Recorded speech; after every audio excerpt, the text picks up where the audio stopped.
I had a roommate in college that lived in Peru. We visited a number of people there, and we met a student that had these incredible notebooks of inventions.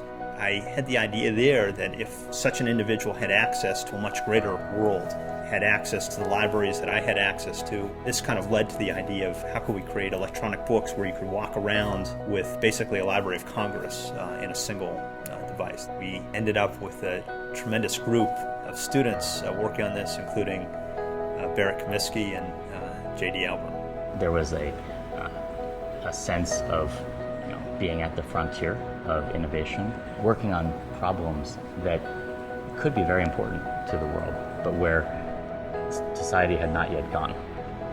The questions weren't always even known. I think it's fair to say by all accounts that we are not the team you would have put together to actually make this work. So I was a mechanical engineering major, Barrett was a math major. Together the two of us did not really know what we needed to know, but we knew how to find the answers. And so we went out and talked to the right people, read the right patents and research papers, and were able to recreate things. JD and I complemented each other very well. I was the scientist in the library, in the lab. He was the engineer in the machine shop, building the machines to actually make electronic ink. We had this concept, this vision, these experiments. We believed it was possible, but we couldn't realize it. In any development of a new piece of technology or a new piece of science, there's going to be multiple obstacles.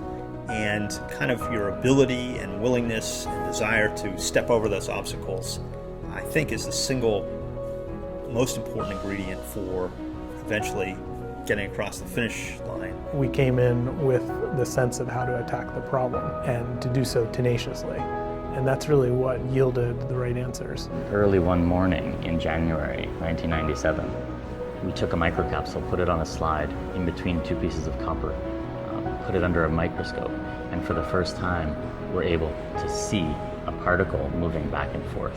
I think we all could tell very early on that e-ink had a lot of commercial potential. And so it was really clear that turning into its own company and developing the technology as the singularly focused goal of this company was the key for it being successful. What makes me most proud of what we did with bringing e-ink from an idea to reality is the fact that we did something that they told us couldn't be done. And that motivated us to make it happen.